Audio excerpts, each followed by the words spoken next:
അപ്പം ജനറലി നമ്മള്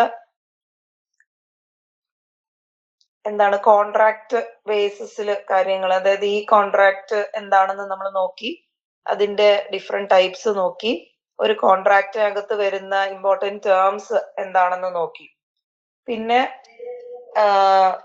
ഈ കോൺട്രാക്റ്റിനകത്ത് 2 ആൾക്കാരാണുള്ളത്, ഒറിജിനേറ്ററും അഡ്രസ്സിയും 2 പേരാണുള്ളത്. ഒറിജിനേറ്റർ ആണ്, ആരാണ് ഇത് സെൻഡ് ചെയ്യുന്ന ആള്, ഡേറ്റ സെൻഡ് ചെയ്യുന്ന ആള്, സർവീസ് പ്രൊവൈഡ് ചെയ്യുന്ന ആളാണ് ഒറിജിനേറ്ററും, ആരാണോ ഈ സർവീസ് യൂസ് ചെയ്യുന്ന ആള് അയാളാണ് അഡ്രസ്സിയും. ദെൻ ഇവിടെ നമ്മൾ അങ്ങനെ പറയുവാണെങ്കിലും ഇത് സെൻഡ് ചെയ്യുന്ന ആള് ശരിക്കും കമ്പ്യൂട്ടർ ആണ് ഇവിടെ ഇൻ ഇഫക്റ്റ് വരുന്ന ആള്. കമ്പ്യൂട്ടർ ആണ് വരുന്നതെന്ന് പറഞ്ഞാല് കമ്പ്യൂട്ടർ ആണ് automatically send the contract on one's behalf.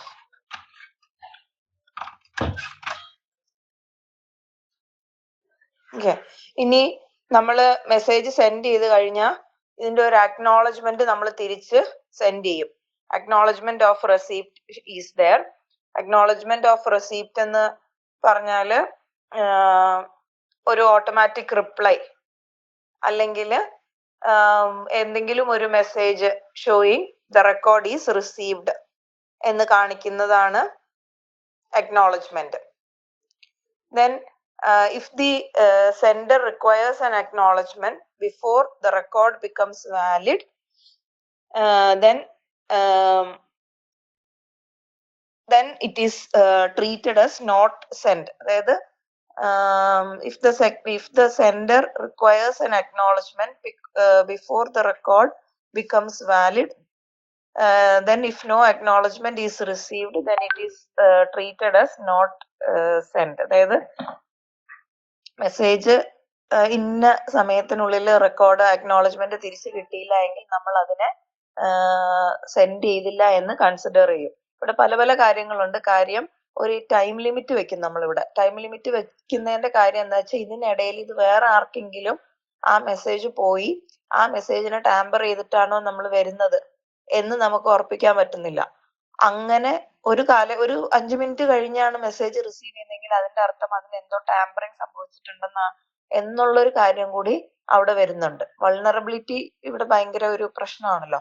അപ്പൊ അങ്ങനത്തെ കേസിൽ ഇത്ര സമയത്തിനുള്ളിൽ ആ മെസ്സേജ് അക്നോളജ്മെന്റ് തിരിച്ചു കിട്ടിയില്ല എങ്കിൽ അഡ്രസ്സി എന്ത് ചെയ്യും, ഇങ്ങനെ ഒരു മെസ്സേജ് സെൻഡ് ചെയ്തില്ല എന്ന് കൺസിഡർ ചെയ്യും.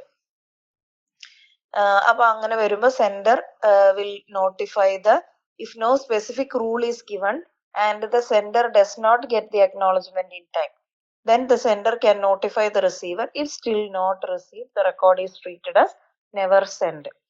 അപ്പോൾ ഇങ്ങനെ ഒരു അക്നോളജ്മെന്റ് തിരിച്ചു കിട്ടിയില്ല, ഇന്ന സ്പെസിഫിക് റൂൾ ഒന്നും ഇല്ല എന്നാണെങ്കിൽ പോലും എങ്ങനെയാണെങ്കിൽ ദ സെൻഡർ എന്ത് ചെയ്യും, റിസീവറിനെ നോട്ടിഫൈ ചെയ്യും. ഞാൻ മെസ്സേജ് എന്താണ് ഞാനിങ്ങനെ അയച്ചിട്ടില്ല, അങ്ങനെ സെൻഡ് ചെയ്തിട്ടില്ല എന്ന് പറഞ്ഞ് ഇതിനെ കൺസിഡർ ചെയ്യും. അതിന്റെ ഒരു ഫ്ലോ ചാർട്ട് ഒക്കെയാണ് ഇവിടെ വരച്ചു വെച്ചിരിക്കുന്നത്. ഇത് ഇങ്ങനെ ഒരു അക്നോളജ്മെന്റിന്റെ ഉപയോഗം എന്താന്ന് വെച്ചാൽ നമ്മൾ സെൻഡ് ചെയ്യുന്ന മെസ്സേജിന്റെ സാധുത, വാലിഡിറ്റി നമുക്ക് അളക്കാൻ വേണ്ടിയിട്ടാണ്. ഇവിടെ വേറൊരു കാര്യം ഇമ്പോർട്ടന്റ് ആയിട്ട് വരുന്നത്, ഏത് സമയത്താണ് ഈ മെസ്സേജ് സെൻഡ് ചെയ്തത്, ഏത് സമയത്താണ് മെസ്സേജ് റിസീവ് ചെയ്തത്, ഏത് സ്ഥലത്ത് നിന്നാണ് ഈ മെസ്സേജ് സെൻഡ് ചെയ്തത് എന്നുള്ളതിന് ഇവിടെ ഇമ്പോർട്ടൻസ് ഉണ്ട്. എന്നുവെച്ചാൽ ഏത് സിസ്റ്റത്തിൽ നിന്നുമാണ് സെൻഡ് ആയത് മെസ്സേജ്, ഏത് സിസ്റ്റത്തിലേക്കാണ് മെസ്സേജ് റിസീവ് ചെയ്തത്, ആ റിസീവ് ചെയ്ത സിസ്റ്റത്തിന് ഇവിടെ പ്രയോറിറ്റി ഉണ്ട് along with the time. Then the place, സെൻഡറിന്റെ പ്ലേസിനും ഇമ്പോർട്ടൻസ് ഉണ്ട്, റിസീവറിന്റെ പ്ലേസിനും ഇമ്പോർട്ടൻസ് ഉണ്ട്.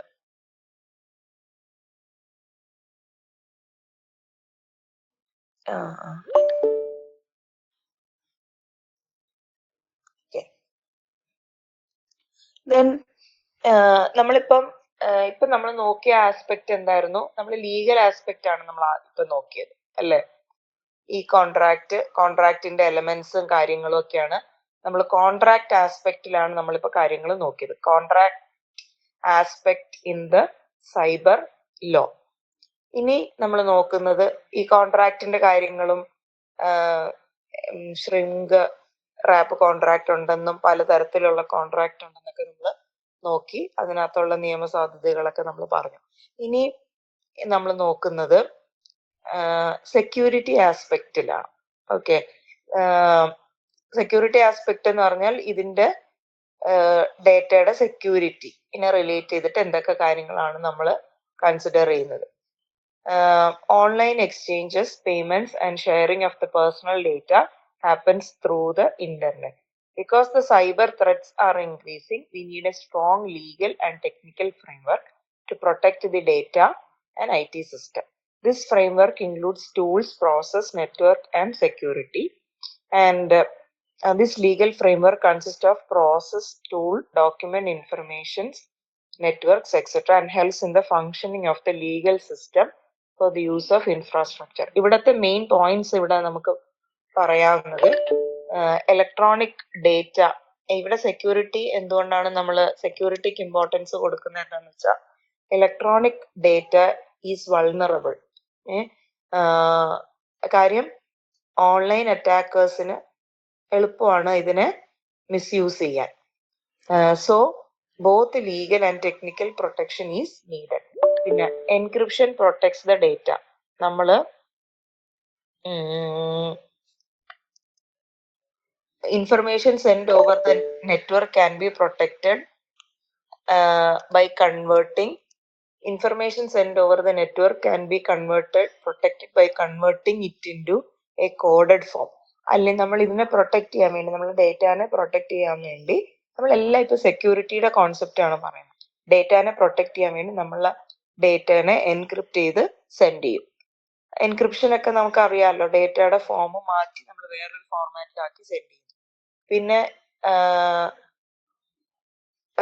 why we are going for the secure system, because paper വഴി ഫിസിക്കൽ റെക്കോർഡ്സ് വഴി ഡേറ്റ സ്റ്റോർ ചെയ്യുന്നതിലും കൂടുതൽ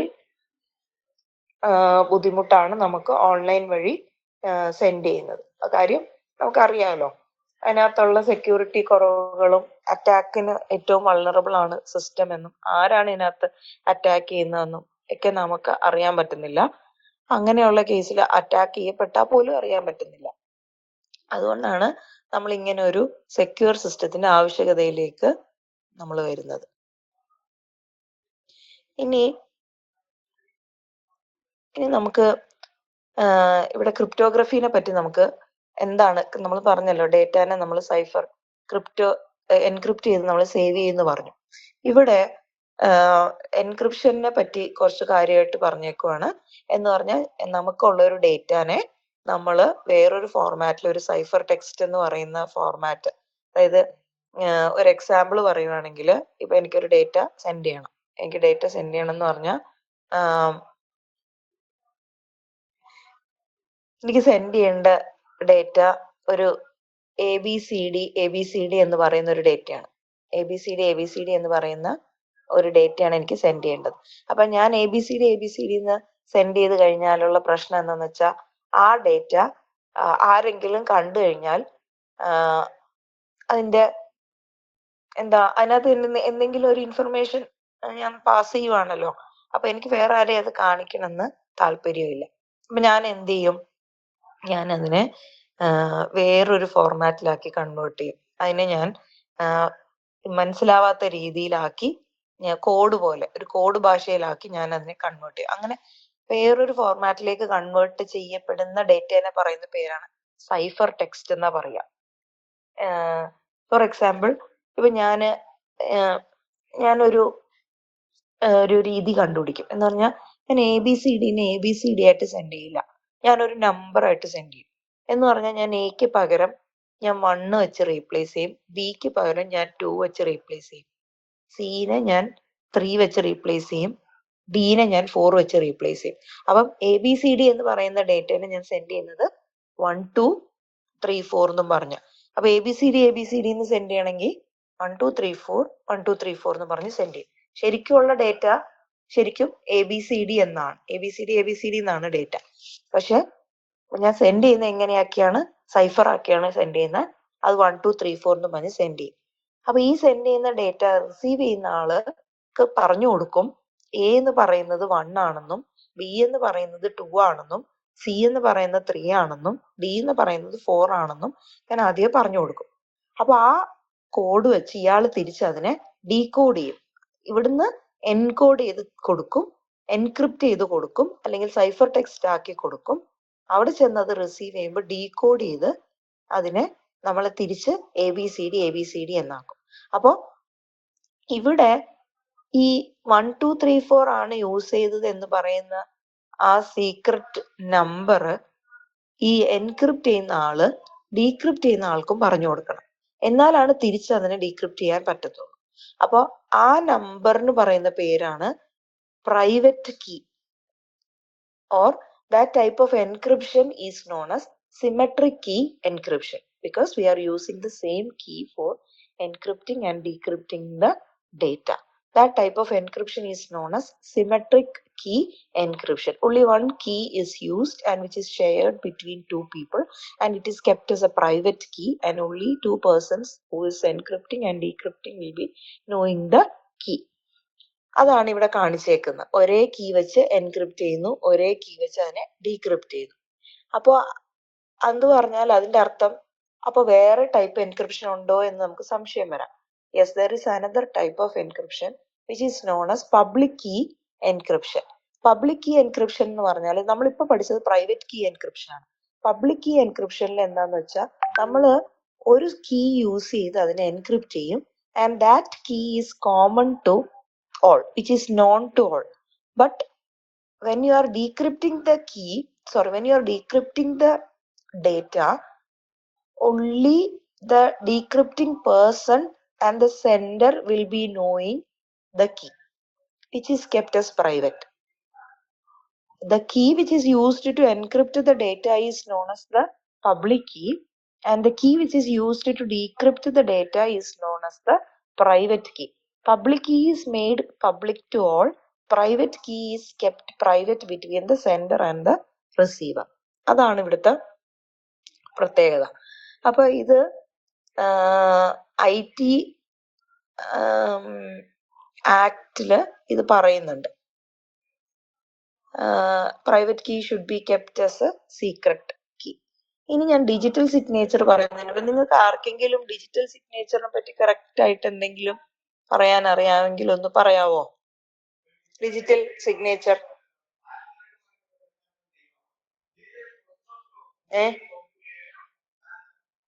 ഡിജിറ്റൽ സിഗ്നേച്ചറിനെ പറ്റി നിങ്ങൾക്ക് ആർക്കെങ്കിലും എന്തെങ്കിലും ഒരു ഐഡിയ ഉണ്ടോ?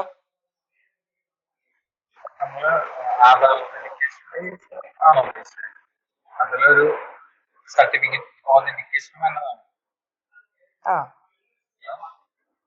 അതാണ് എനിക്കറിയാവുന്ന ഡിജിറ്റൽ സിഗ്നേച്ചർ.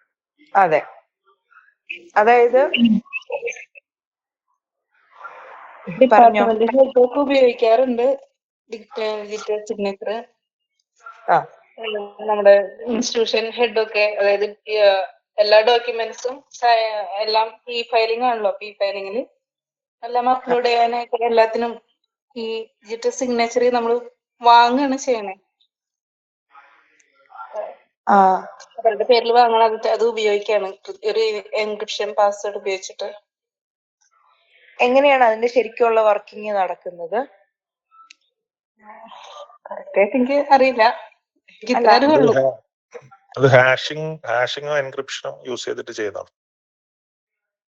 അപ്പൊ ഞാൻ ചോദിക്കുന്ന, ഇപ്പൊ എനിക്ക് ഒരു മെസ്സേജ് സെൻഡ് ചെയ്യണം, അപ്പൊ അതിന് ഞാൻ എങ്ങനെ ഡിജിറ്റൽ സിഗ്നേച്ചറിലോട്ട് കൺവേർട്ട് ചെയ്യും? നമുക്ക് ആദ്യം ഒരു ഡിജിറ്റൽ സിഗ്നേച്ചർ അലോട്ട് ചെയ്യുന്ന ഏജൻസികളുണ്ട്. അവിടുന്ന് നമ്മൾ ഡിജിറ്റൽ സിഗ്നേച്ചർ അത് അലോട്ട് ചെയ്ത് വാങ്ങിക്കണം. ആ ഏജൻസി തരുന്നത് മാത്രമേ വാലിഡ് ആവുള്ളൂ. എന്നിട്ട് അതിന് 2 ടൈപ്പാണ്. ഒന്ന് ഡിജിറ്റൽ സിഗ്നേച്ചർ അവർ നമുക്ക് അലോട്ട് ചെയ്ത് തന്നു കഴിഞ്ഞു കഴിഞ്ഞാല് അത് നമുക്ക് എംപോസ് ചെയ്യാം. പക്ഷെ അത് ആർക്കാണോ നമ്മൾ അയക്കുന്നത് അവർക്ക് വെരിഫൈ ചെയ്യാനുള്ള ഒരു ഓപ്ഷനും കൂടി അതിനകത്തുണ്ടാവും. അത് ആ ഏജൻസിയാണ് എൻഷുർ ചെയ്യുന്നത്. ആ വെരിഫിക്കേഷൻ സക്സസ്ഫുൾ ആയി കഴിഞ്ഞാൽ മാത്രമേ ആ ഡിജിറ്റൽ സിഗ്നേച്ചറിന് വാലിഡിറ്റി ഉണ്ടാവുള്ളൂ. അല്ല, ഒരു കാര്യം ചോദിച്ചോട്ടെ, ഈ അയക്കുന്ന ആളെന്ന് പറഞ്ഞില്ലേ, അതായത് ഇപ്പൊ A Bക്ക് ഡോക്യുമെന്റ് സെൻഡ് ചെയ്യുമ്പോൾ ഡിജിറ്റൽ സിഗ്നേച്ചർ വെച്ച് സെൻഡ് ചെയ്യും. അപ്പൊ ബി വെരിഫൈ ചെയ്യുന്ന കാര്യമാണോ ഈ പറയണേ? അതെ, എ സെൻഡ് ചെയ്യും. എ ഓൾറെഡി ആ ഏജൻസി ഫലം ഡിജിറ്റൽ സിഗ്നേച്ചർ അലോട്ട് ചെയ്യുന്ന ഏജൻസിയിൽ നമ്മൾ നമ്മുടെ ക്രെഡൻഷ്യൽസ് കൊടുത്തതിന് ശേഷം ഡിജിറ്റൽ സിഗ്നേച്ചർ അലോട്ട് ചെയ്ത് നമ്മളതിൽ അത് ഓൾറെഡി നമ്മുടെ ഉണ്ട്. പൊസിഷനിൽ ഉണ്ടാവും. ഉണ്ട്, അപ്പൊ ഉണ്ട്. നമ്മളത് ആ ഡോക്യുമെന്റിൽ നമ്മളത് എംബോസ് ചെയ്യാണ് ചെയ്യുന്നത്. അതിനകത്ത് ഡോക്യുമെന്റ് ചെയ്യുന്ന സമയത്ത് നമുക്ക് ചെയ്യാം. ചെയ്തിട്ട് നമുക്കതിന് ഏത് ഫോമിലേക്കും കൺവേർട്ട് ചെയ്തിട്ട് ബിക്ക് അയക്കാം. അപ്പൊ നമ്മളിൽ ഓൾറെഡി അതിന്റെ ക്രെഡൻഷ്യൽസ് ഉണ്ട്, നമ്മളത് ചെയ്തു. ഈ ബിക്ക് അത് കിട്ടുമ്പോൾ അത് ഇത് ഒറിജിനൽ ആണോ എന്ന് വെരിഫൈ ചെയ്യണ്ടേ? അതെ, അതെ. അത് വെരിഫൈ ചെയ്യുമ്പോൾ ആ ഡിജിറ്റൽ സിഗ്നേച്ചറിന്റെ പുറകിൽ ഇതിന്റെ ക്രെഡൻഷ്യൽസ് ആ ഏജൻസി വെരിഫൈ ചെയ്ത് ഉണ്ടാവും. അത് എന്നിട്ട് അത് നമ്മൾ ചെയ്യാൻ നേരത്ത് ഒരു സെക്യൂരിറ്റി സർട്ടിഫിക്കറ്റ് നമ്മുടെ കമ്പ്യൂട്ടറിലേക്ക് ഡൗൺലോഡ് ആവും. ഡൗൺലോഡ് ആയിട്ടാണ് ബിയുടെ കമ്പ്യൂട്ടറിലേക്ക് ഡൗൺലോഡ് ആവും. എന്നിട്ടാണ് അത് വെരിഫൈ ചെയ്തിട്ട് ഇത് വെരിഫൈഡ് ആണെന്ന് പറഞ്ഞു വരും. ആ വെരിഫൈഡ് ആണെന്ന് പറഞ്ഞ് വന്നു കഴിഞ്ഞാൽ മാത്രമാണ്, അതാണ് നമ്മളൊരു വരുമ്പം ഒരു യെല്ലോ ക്വസ്റ്റ്യൻ മാർക്ക് കാണും. വൺസ് വെരിഫൈ ചെയ്ത് കഴിഞ്ഞാൽ അതൊരു ഗ്രീൻ ടിക്കിലേക്ക് മാറും. യെല്ലോ ക്വസ്റ്റ്യൻ മാർക്ക് ഉള്ള അത് വെരിഫൈഡ് അല്ലാത്ത ഡിജിറ്റൽ സിഗ്നേച്ചറും വൺസ് അത് ഗ്രീൻ ടിക്കിലേക്ക് കൺവേർട്ട് ചെയ്ത് കഴിഞ്ഞാൽ അത് വെരിഫൈഡ് ആണ്. നമ്മുടെ കമ്പ്യൂട്ടറിലേക്ക് ഈ സർട്ടിഫിക്കറ്റ് വൺ ടൈം ഡൗൺലോഡ് ചെയ്താൽ മതി. അതിനുശേഷം വരുന്ന ഏത് ഡിജിറ്റൽ സിഗ്നേച്ചറുകളും നമുക്ക് സിംഗിൾ ക്ലിക്കിൽ തന്നെ വെരിഫൈ ചെയ്തെടുക്കാൻ പറ്റും. അപ്പൊ ഞാൻ ചോദിക്കുന്നത്, അപ്പൊ നമ്മുടെ ഒറിജിനൽ ഡോക്യുമെന്റ് ഇല്ലേ, നമ്മുടെ ശരിക്കുള്ള മെസ്സേജ്, അതിനെ നമ്മൾ എൻക്രിപ്റ്റ് ചെയ്യുന്നുണ്ടോ ആദ്യം? നമ്മുടെ ഡോക്യുമെന്റ് എൻക്രിപ്റ്റഡ് ആവില്ല. നമ്മുടെ ഡോക്യുമെന്റ് വേണമെങ്കിൽ നമുക്ക് എൻക്രിപ്റ്റ് ചെയ്യാം. അത് നിർബന്ധമല്ല എൻക്രിപ്റ്റഡ് ആവണം എന്നുള്ളത്. അത് ഓപ്പണും ചെയ്ത് വെക്കാം, അല്ലാതെയും വെക്കാം. വിത്തൗട്ട് പാസ്വേഡും വിത്ത് പാസ്വേഡും നമുക്ക് അയക്കാം. അത് നമ്മളുടെ ഇഷ്ടമാണ്. അത് എൻക്രിപ്റ്റ് ചെയ്ത് അയക്കണോ ഡീക്രിപ്റ്റ് ചെയ്ത് അയക്കണോ എന്നുള്ളത്.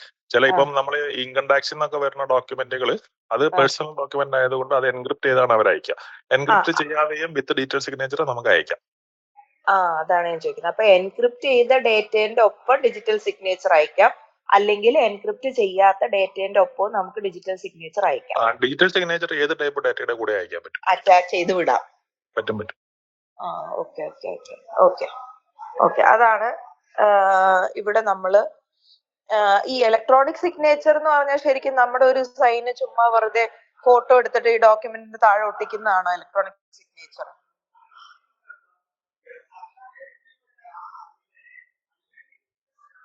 ആണോ?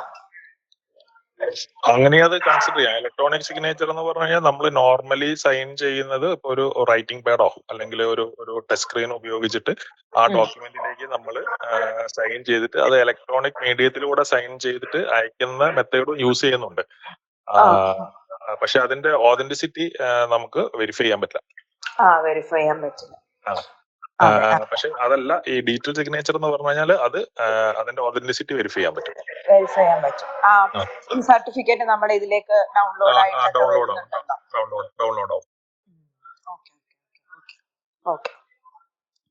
അതാണ് നമ്മുടെ ഇവിടുത്തെ കോൺസെപ്റ്റ്. അപ്പൊ ഈ സർട്ടിഫയിങ് അതോറിറ്റി എന്ന് പറയുന്നത്, ഇത് ചെയ്യാൻ അധികാരപ്പെട്ടവരെയാണ് നമ്മൾ സർട്ടിഫയിങ് അതോറിറ്റി എന്ന് പറയുന്നത്. ഇത് നമുക്ക് ഉണ്ടാക്കി തരുന്ന ആൾക്കാർ, അതായത് നമുക്ക് ഡിജിറ്റൽ സിഗ്നേച്ചർ ചെയ്തു തരുന്ന ആൾക്കാരെയാണ് സർട്ടിഫയിങ് അതോറിറ്റി എന്ന് പറയുന്നത്. ഓക്കെ. അപ്പൊ അതിന്റെ ലൈസൻസിങ്ങും കാര്യങ്ങളും ഇതെല്ലാം പറയുന്നത് IT ആക്ടിന്റെ അടിയിലാണ്. IT സർട്ടിഫയിങ് അതോറിറ്റീസ് റൂൾസ് 2000-നകത്ത് ഇതിന്റെ റൂൾസ് ആൻഡ് റെഗുലേഷൻസ് പറയുന്നുണ്ട്. അതിന്റെ കണ്ടീഷൻസും അതിന്റെ maintaining the disclosure records, issuing the digital signature certificate, generating certificate, revoking or cancelling the certificate, fees that the certifying authorities can charge. ഇനി ഇതിനകത്ത് വരുന്ന റെലവന്റ് സെക്ഷൻസ് എന്ന് പറയുന്നത് സെക്ഷൻ 8-ഉം സെക്ഷൻ 35-ഉം ആണ്. സെക്ഷൻ 8-ഉം സെക്ഷൻ 35-ഉം ആണ്. The licensing of certifying authorities it specifically provides the requirements to put in for allowance of a license to issue the digital signature. Section 35 എന്ന് പറയുന്നത് lays down the requirements and the procedure for obtaining the digital signature from CA. നമ്മൾ ഈ പറഞ്ഞ കാര്യങ്ങളൊക്കെയാണ് section വൈസിൽ പറയുന്നത്. അപ്പൊ ഇതിന്റെ summary എന്ന് പറയുന്നത്, ആർക്ക് വേണമെങ്കിലും ഒരു ഡിജിറ്റൽ സിഗ്നേച്ചർ സർട്ടിഫിക്കറ്റിന് വേണ്ടി അപ്ലൈ ചെയ്യാം using the form approved by the central government.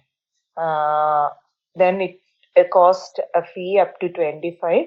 Then government set different fees for different types of applicants, and each application must include a certification practice statement. After receiving the application, the certifying authority will review the documents and then either grant the digital signature or reject the application. An application cannot be rejected without giving the applicant a fair chance to explain or respond before the final decision.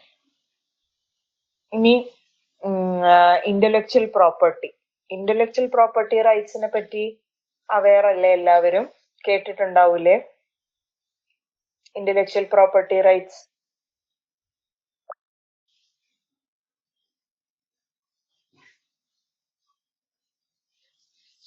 Intellectual property rights എന്ന് പറയുന്നത് നമ്മളുടെ inventions, നമ്മുടെ ideas, നമ്മുടെ artistic work, അങ്ങനെയൊക്കെ ഉള്ള കാര്യങ്ങൾക്ക് നമ്മളൊരു നമ്മുടെ ഒരു ലീഗൽ ഒരു മുദ്ര, റൈറ്റ് ഓവർ അവർ വർക്ക്, അതാണ് ശരിക്കും ഇന്റലക്ച്വൽ പ്രോപ്പർട്ടി റൈറ്റ്. ഞാൻ ഉണ്ടാക്കിയ സാധനം എൻ്റെ തന്നെ ലീഗൽ പ്രോപ്പർട്ടി ആണെന്ന് എനിക്ക് അവകാശം സ്ഥാപിക്കാനുള്ള, അത് ആ ഒരു റൈറ്റിനെ പ്രൊട്ടക്ട് ചെയ്യാൻ വേണ്ടി യൂസ് ചെയ്യുന്നതാണ് ഇന്റലക്ച്വൽ പ്രോപ്പർട്ടി റൈറ്റ്. അതിൻ്റെ അടിയിൽ പല പല സാധനങ്ങളുണ്ട്.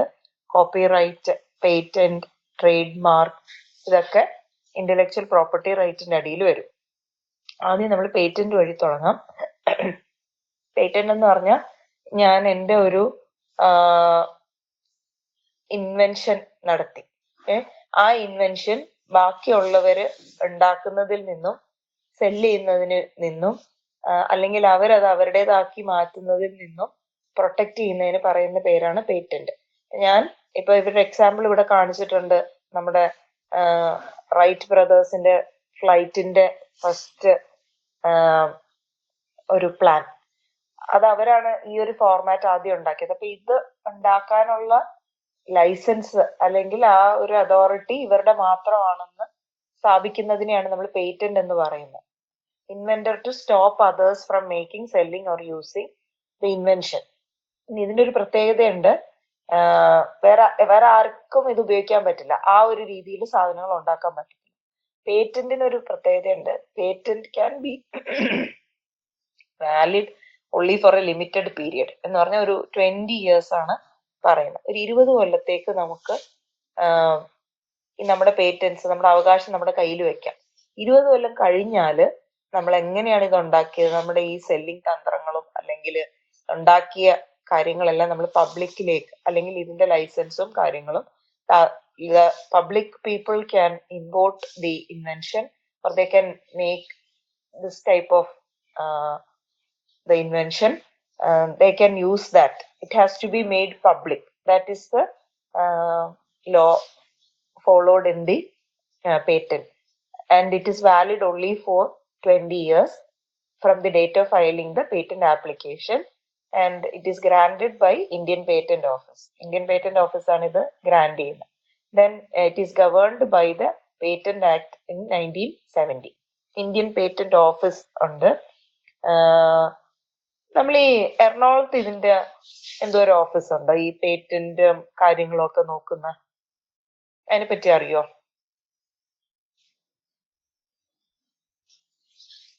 എന്നിങ്ങനെ ഒരു ഓഫീസ് ഉണ്ട്. ഈ അടുത്ത് ഞങ്ങളുടെ കോളേജിൽ അവിടുന്ന് ഒരു പുള്ളിക്കാരത്തി വന്ന് ഇന്റലക്ച്വൽ പ്രോപ്പർട്ടി റൈറ്റ്സിനെ പറ്റി ഒരു സെമിനാർ എടുത്തു.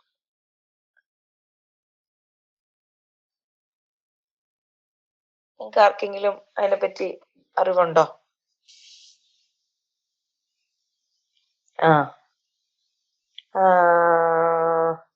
Intellectual property rights information centre, IPRIC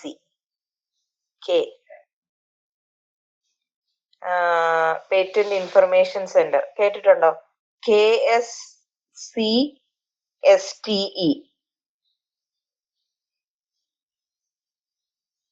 ഞാനത് ഷെയർ ചെയ്യാട്ടോ. ഞങ്ങള് കോളേജില്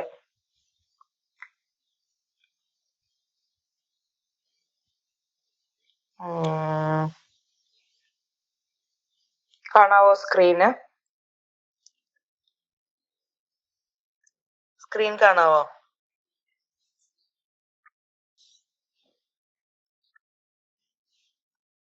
സ്ക്രീൻ കാണാൻ പറ്റുന്നുണ്ടോ? കാണാം. ആ, ഈ ഒരു ഇതിനെ പറ്റി നിങ്ങൾക്ക് അറിയാമോ? Intellectual property rights information centre കേട്ടിട്ടുണ്ടോ? Intellectual property rights information centre കേട്ടിട്ടില്ല? ഇവർ ഈ പേറ്റന്റും കാര്യങ്ങളൊക്കെ നോക്കുന്ന ആൾക്കാരാ. IPRIC KSCSTE. നമുക്ക് എന്താ പറയണേ, നമ്മൾ പേറ്റന്റ് അപ്പൊ ഇവര് വന്നിട്ട് നമുക്ക് ക്ലാസ് ഒക്കെ എടുത്തപ്പോ ഇവരിങ്ങനെ പറയുമായിരുന്നു, ഇങ്ങനെ എന്താ പറയണേ, നമ്മുടെ പേരിലുള്ള ബ്രാൻഡായിട്ടുള്ള ഇവരൊരു കേസ് പറഞ്ഞത്, ഈ മിൽമ എന്ന് പറഞ്ഞ നമ്മുടെ പാലക്കയില്ലേ, അതിന് ഒരു കമ്പനി വേറൊരു പേരില് ഇറക്കി, മിൽന എന്ന് പറഞ്ഞിട്ട്. നിങ്ങൾ ആരെങ്കിലും കണ്ടിട്ടുണ്ടോ മിൽന എന്ന് പറഞ്ഞ കവർ പാല്? മിൽന കേട്ടിട്ടുണ്ടോ? കണ്ടായിരുന്നില്ലേ? അപ്പൊ അതിന്റെ കേസൊക്കെ ഇവരാ നോക്കുന്നേന്നാ പറഞ്ഞ. ഈ അഡ്വക്കേറ്റ് അതിന്റെ ഫോണ്ട് അവർ കോപ്പി ചെയ്തിരുന്നു. ഫോണ്ടിന് കോപ്പിറൈറ്റ് പ്രൊട്ടക്ഷൻ ഉണ്ടായിരുന്നു. അത് തന്നെ. അപ്പൊ അതിന്റെ കാര്യമൊക്കെ ഇവര് വന്ന് പറയുക. ഈ ഐപ്പറിക് എന്ന് പറഞ്ഞു കഴിഞ്ഞാൽ കേരള ഗവൺമെന്റിന്റെ ഒരു എസ്റ്റാബ്ലിഷ്മെന്റ് ആണ്. ഇവര് മെയിൻ ആയിട്ട് ഇന്റലക്ച്വൽ പ്രോപ്പർട്ടി എന്താണെന്നും അതെങ്ങനെ പ്രോപ്പറായിട്ട് യൂട്ടിലൈസ് ചെയ്യണമെന്നും ബാക്കിയുള്ള എസ്റ്റാബ്ലിഷ്മെന്റിന് ഗൈഡൻസ് കൊടുക്കുന്ന ഒരു ഏജൻസിയാണ്. അവർക്ക് പ്രോപ്പർട്ടി റൈറ്റ് ഒന്നുമില്ല, അവർക്ക് അത് പേറ്റന്റ് രജിസ്റ്റർ ചെയ്യാനൊന്നും പറ്റില്ല. പക്ഷെ ഒരു പേറ്റന്റിനകത്തുള്ള ഒരു വയലേഷൻ ഉണ്ടാവാൻ സാധ്യതയുള്ള ചാൻസുകളെ കുറിച്ച് ആളുകളെ അവെയർ ചെയ്യുന്നതിന് ആവശ്യമായ സെമിനാറുകളൊക്കെ കണ്ടക്ട് ചെയ്യുക എന്നുള്ളതാണ് ഇവരുടെ പരിപാടി. എറണാകുളത്താണ് ഇവരുടെ ഓഫീസ് ഉള്ളത്. അതാണ് ഞാൻ ചോദിച്ചത്. എവിടെ എറണാകുളത്ത്? എറണാകുളത്ത് അതാ മറ്റേ ഈ ബിൽഡിങ്ങിന്റെ പേര് എന്തെങ്കിലും KSTC ബിൽഡിംഗ് ഇല്ലേ, ശാസ്ത്രഭവന്റെ അടുത്തായിട്ട് വരും. അല്ല അത് എക്സാക്ട് ഞാൻ വൺസ് അവിടെ എന്തോ ഒരു ഡിസ്കഷനായിട്ട് ബന്ധപ്പെട്ടിട്ട് ഡീൽ ചെയ്തിട്ടുണ്ട്. അപ്പൊ അവര് മെയിൻ ആയിട്ട് ഇതാണ് ചെയ്യുന്നത്. അവര് ഈ ഇന്റലക്ച്വൽ പ്രോപ്പർട്ടി വയലേഷൻ ഉണ്ടാവാൻ ചാൻസ് ഉള്ള ഇപ്പം നമ്മളൊരു പുതിയ പ്രൊഡക്റ്റ് ഉണ്ടാക്കുകയാണ്. അപ്പം ഇപ്പൊ ഞങ്ങളുടെ ഒരു കേസായിട്ട് ബന്ധപ്പെട്ടിട്ടുണ്ടായിരുന്നു. ഞങ്ങളുടെ എംബ്ലവും കളറും മിസ്യൂസ് ചെയ്ത ഒരു കേസായിട്ട് ബന്ധപ്പെട്ടിട്ടുണ്ട്. നമ്മളത് ആദ്യം നമ്മളൊരു പ്രൊഡക്റ്റ് ഉണ്ടാക്കുമ്പോൾ അത് രജിസ്റ്റർ ചെയ്യും, പിന്നെ ട്രേഡ് മാർക്ക് ചെയ്യും. അങ്ങനെയാണ് അത് നമ്മുടെ പ്രോപ്പർട്ടി ആയിട്ട് മാറുന്നത്. രജിസ്റ്റർ ചെയ്ത് കഴിയുമ്പോൾ അതിന് നമുക്കൊരു ഒരു വട്ടത്തിലൊരു 6 നമ്മളെ എംബ്ലത്തിൽ തന്നെയാണ് ചേർക്കാം. അല്ലെങ്കിൽ ട്രേഡ് മാർക്ക് ഒക്കെ രജിസ്റ്റർ ചെയ്യുമ്പോൾ TM എന്ന് എഴുതാം. വൺസ് ഇത് ചെയ്ത് കഴിഞ്ഞാൽ വേറെ ആൾക്കാർക്ക് അത് യൂസ് ചെയ്യാൻ പറ്റില്ല. അത് യൂസ് ചെയ്യുന്നത് വയലേഷനായി മാറും. അപ്പൊ ഈ മിൽമയുടെ ഫോണ്ടിന് അതുണ്ടായില്ലേ? മിൽമയുടെ ഫോണ്ടിനുണ്ട്. മിൽമയുടെ കളറും ഫോണ്ടും ഒക്കെ രജിസ്റ്റേർഡ് ആണ്. രജിസ്റ്റേർഡ് ആണ്. ഓറഞ്ച് കളറാന്ന് തോന്നുന്നു ഇവര് കോപ്പി ചെയ്തത്. കളർ കോപ്പി ചെയ്യാം, പക്ഷെ ആ ഡിസൈൻ കോപ്പി ചെയ്യാൻ പറ്റില്ല. കളർ ആർക്ക് വേണമെങ്കിലും കോപ്പി ചെയ്യാം. ഇവര് ആ ഡിസൈനും കോപ്പി ചെയ്തു. അതാ ഇപ്പൊ പറഞ്ഞ ഫോണ്ട് കോപ്പി ചെയ്തു. അവര് ആ ഫോണ്ട് കോപ്പി ചെയ്തു, അതേ ഡിസൈനിൽ കോപ്പി ചെയ്തു. മിൽമ അതെ എമ്മിന് പകരം എല്ലാക്കിയതാണ്. അതായിരുന്നു കേസ്. അങ്ങനെ ഒരുപാട് കേസുകൾ ഉണ്ടാവുന്നുണ്ട്. നമ്മൾ അറിയുന്നത് അറിയാത്തതായിട്ട് ഒരുപാട് കേസുകൾ ഉണ്ടാവുന്നുണ്ട്. പക്ഷെ അതിൽ ഇവർക്ക് ആക്ഷൻ എടുക്കാൻ പറ്റില്ല. ഇവർക്കത് ഗൈഡ് പറ്റില്ല. ഇവർക്കത് ഗൈഡ് ചെയ്ത് എന്തൊക്കെ ചെയ്യാം, ഇങ്ങനെ ചാൻസ് ഉണ്ട് എന്നുള്ളതിനെ കുറിച്ച് അവയർനെസ് ക്രിയേറ്റ് ചെയ്യാൻ സഹായിക്കും. ഇത് രജിസ്റ്റർ ചെയ്യുന്നത് ഗവൺമെന്റ് ഓഫ് ഇന്ത്യയുടെ അണ്ടറിൽ വരുന്ന ഏജൻസികളാണ്. അത് കേരളത്തിലില്ല, എറണാകുളത്തില്ല. എറണാകുളത്ത് അത് രജിസ്റ്റർ ചെയ്യാൻ പറ്റില്ല. നമ്മള് ഡൽഹിയിലോ ചെന്നൈയിലോ ഒക്കെ പോയിട്ട് വേണം അത് രജിസ്റ്റർ ചെയ്യാനായിട്ട്. അതാണ് നമ്മളെ സഹായിക്കും. എന്തൊക്കെയാണ് ചെയ്യേണ്ടത്, എങ്ങനെയൊക്കെയാണ് ചെയ്യേണ്ടത് എന്നുള്ള കണ്ടീഷൻസിൽ വേണ്ട ഗൈഡൻസ് അവർ തരും. ആ, കാരണം ഒരു പ്രോപ്പർട്ടി എങ്ങനെ രജിസ്റ്റർ ചെയ്യുന്നതിനെ കുറിച്ച് സാധാരണക്കാർക്ക് പ്രത്യേകിച്ച് അറിവൊന്നും ഉണ്ടാവില്ല. അപ്പൊ ഇവിടെ അതെ. ചെന്ന് കഴിഞ്ഞാൽ അതിന്റെ ടെക്നിക്കൽ ആൻഡ് ഫിനാൻഷ്യൽ സപ്പോർട്ട് അവർ പ്രൊവൈഡ് ചെയ്യും. ആ, ആ, ആ. പിന്നെ അപ്പ- ആവശ്യപ്പെട്ട് കഴിഞ്ഞാൽ ക്ലാസ്സുകൾ കണ്ടക്ട് ചെയ്യും. ആ, ആ. അതുപോലെ തന്നെ ഉവ്വ. അപ്പൊ ഇവര് കേസ് എവിടെ രജിസ്റ്റർ ചെയ്യണം? നമുക്ക് എന്തെങ്കിലും നമുക്ക് പരാതി ഉണ്ടെങ്കിൽ നമുക്ക് ഇവരുടെ അടുത്ത് ചെല്ലാൻ പറ്റില്ലേ? ഇവര് ഇല്ല, ആരുടെ അടുത്ത് പോയി ഇവർക്ക് പരാതി പെടണമെന്നൊക്കെ നമുക്ക് പറഞ്ഞു അത് തരില്ലേ? അത് നമുക്ക് പറഞ്ഞുതരും. അത് നമുക്ക് പറഞ്ഞുതരും. അതാണ്. കേസ് ഒക്കെ വന്നു കഴിഞ്ഞാൽ അത് ഏത് സ്ഥലത്താണോ, അത് ഇപ്പൊ ഞങ്ങളുടെ ഒരു കേസ് വന്നു കഴിഞ്ഞാൽ അത് കേരള ഹൈക്കോടതിയിലാണ് രജിസ്റ്റർ ആവുക. അപ്പൊ അതിന്റെ ജൂറിസ്ഡിക്ഷനിൽ വരുന്ന ഏതാണോ അത് ഓൾറെഡി ഡിസൈഡ് ചെയ്തിട്ടുണ്ടാവും. അപ്പൊ അതിനകത്തേക്കാണ് അത് നമ്മളെ സൈബർ ലോയിലും കറക്റ്റ് ആയിട്ട് പറയുന്നുണ്ട്. രണ്ട് പാർട്ടികൾ രണ്ട് ലൊക്കേഷനിലാണെങ്കിൽ അത് അഗ്രിമെന്റ് വെക്കുന്ന സമയത്ത് തന്നെ കറക്റ്റ് ആയിട്ട് അതിനകത്ത് പറയണം. ഇതിനകത്ത് എന്തെങ്കിലും കോൺഫ്ലിക്റ്റ് വന്നു കഴിഞ്ഞാൽ ഏത് സ്ഥലത്തുള്ള കോടതികളിലാണ് അത് ഡീൽ ചെയ്യാന്നുള്ളത് ഉണ്ട്. അപ്പൊ നമ്മളിങ്ങനെ രജിസ്റ്റർ ചെയ്യുന്ന സമയത്ത് തന്നെ അതിനകത്തുള്ള കണ്ടീഷൻസ് ഉണ്ടാവും. ഏത് കോടതികളിലാണ്, ഇതൊക്കെ ഓൾറെഡി പ്രീ ഡിഫൈൻഡ് ആയിട്ടുള്ള കണ്ടീഷൻസ് ആണ്. അത് നമുക്ക് അങ്ങനെ ചെയ്യാൻ പറ്റും. അതെ, അതാണ് ഇതിനകത്ത് പറഞ്ഞത്. താങ്ക് യു അജയകുമാർ, നല്ല ഒരു ഇൻഫർമേറ്റീവ് ആയിരുന്നു കേട്ടോ പറഞ്ഞത്. അതുപോലെ വേറൊരു സാധനം വരുന്നുണ്ട്. ഞാൻ ഇതിന്റെ ബാക്കിയൊക്കെ പറയും. ഈ പറഞ്ഞ അതേ കാര്യങ്ങളൊക്കെ തന്നെയാണ് അതിനകത്ത് ഇനി വരുന്നത്. ഒരു മിനിറ്റ് കേട്ടോ. അപ്പൊ ആ കാര്യങ്ങളൊക്കെയാണ് ഇവിടെ നമ്മൾ പറയുന്ന ഇന്റലക്ച്വൽ പ്രോപ്പർട്ടി റൈറ്റിൽ പറയുന്നത്. അപ്പൊ അതിന്റെ അടിയിലാണ് ഈ ട്രേഡ് മാർക്ക്. ഇപ്പൊ ഈ പറഞ്ഞ പോലെ ഈ ട്രേഡ് മാർക്ക് എന്ന് പറയുന്നത്, പേറ്റന്റ് എന്ന് പറയുന്നത് നമ്മളുടെ ഇൻവെൻഷന് പറയുന്നതാണ്. പിന്നെ ട്രേഡ് സീക്രട്ട് എന്ന് പറയുന്നത് ഇപ്പൊ നമ്മൾ ഉണ്ടാക്കുന്നതിലുള്ള ഫോർമുലാസ്, ഡിസൈൻ, കോൺഫിഡൻഷ്യൽ ഇൻഫർമേഷൻ, അങ്ങനെയൊക്കെ ഉള്ള എന്തെങ്കിലും കാര്യങ്ങളെയാണ് ട്രേഡ് സീക്രട്ട് എന്ന് പറയുന്നത്. അവിടെ നമ്മൾ പേറ്റന്റ് പോലെ നമ്മുടെ സീക്രട്ട് നമ്മൾ പുറത്തേക്ക് പറയണമെന്നില്ല. നമുക്കൊരു നമ്മുടെ അതൊരു ഇതായിട്ട് തന്നെ, പ്രൈവറ്റ് കാര്യമായിട്ട് തന്നെ നമുക്ക് എപ്പോഴും വെക്കാം. ദെൻ കോൺഫിഡൻഷ്യൽ കാര്യമായിട്ട് തന്നെ നമുക്ക് ഇതിനെ കീപ്പ് ചെയ്യാം. പിന്നെ legal protection. India does not have a specific law for. ഇവിടെ നമ്മൾ പറയുന്ന എല്ലാം നമ്മുടെ രാജ്യത്ത് ഉള്ള കാര്യങ്ങൾ മാത്രമാണ്. ജുറിസ്ഡിക്ഷൻ മാറുന്ന അനുസരിച്ച് ഇതിന്റെ ലോയും കാര്യങ്ങളും എല്ലാം അങ്ങോട്ടും ഇങ്ങോട്ടും വേരി ചെയ്യും. അപ്പൊ ഇവിടെ India does not have a specific law for trade secret, but the trade secret are protected through the contract law, copyright law, breach of confidence rule, equity principle, section 72 of the act, IT Act 2000. പിന്നെ how companies protect the trade secret എന്ന് ചോദിച്ചു കഴിഞ്ഞാല് there is a non-disclosure agreement so that the confidential information will remain secret even after the employee leaves. സ്ഥലത്ത് നിന്ന്, ആ കമ്പനിയിൽ നിന്ന് employee leave ചെയ്ത് കഴിഞ്ഞാൽ ആ ട്രേഡ് സീക്രട്ട് പുറത്തേക്ക് പറയില്ല എന്ന് ഒരു ഡോക്യുമെന്റ് സൈൻ ചെയ്യുന്നു എന്നാണ് ഇവിടെ പറയുന്നത്. അതിൽ എത്രത്തോളം വാലിഡിറ്റി ഉണ്ടെന്ന് എനിക്ക് മനസ്സിലാവുന്നില്ല. നമ്മൾ ഇവിടുന്ന് പുറത്തേക്ക് പോയി കഴിഞ്ഞാൽ നമ്മൾ ആ സീക്രട്ട് പറഞ്ഞു കൊടുക്കില്ലേ?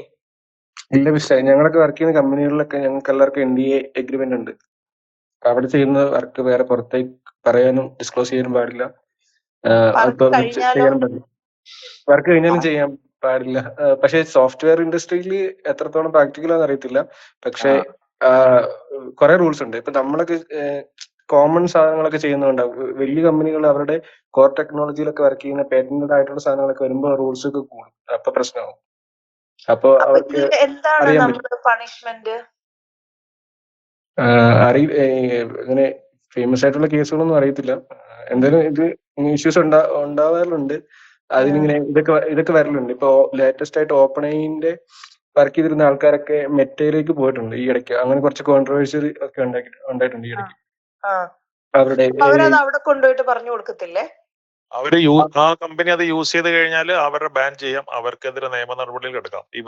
ഇവരുടെ സീക്രട്ട് ആണെങ്കിൽ അത് പറഞ്ഞു കൊടുത്തു കഴിഞ്ഞാൽ, പറഞ്ഞു കൊടുക്കുന്നതിന് കുഴപ്പമൊന്നുമില്ല, സാധാരണ പറഞ്ഞു കൊടുക്കും. പക്ഷെ ഒരു പ്രത്യേക ടൈം പീരീഡ് ഉണ്ട്. ആ ടൈം പീരീഡിനുള്ളിൽ അവരത് മാർക്കറ്റ് ചെയ്യോ ആ പ്രൊഡക്റ്റ് പുറത്തേക്ക് വരുവോ ചെയ്തുകയാണെങ്കിൽ അവർക്ക് കോർട്ടിൽ പോയിട്ട് ഈ പ്രൊഡക്റ്റ് ബാൻ ചെയ്യോ, ആ കമ്പനിയെ ബാൻ ചെയ്യോ, അല്ലെങ്കിൽ അവർക്ക് പെനാലൈസ് ചെയ്യോ, അങ്ങനെ എന്ത് വേണമെങ്കിലും അങ്ങനെ അത് കോടതിയാണ് അങ്ങനെ ചെയ്യാം. തീരുമാനിക്കുക. അങ്ങനെ ഉം. അങ്ങനെ ചെയ്യാം.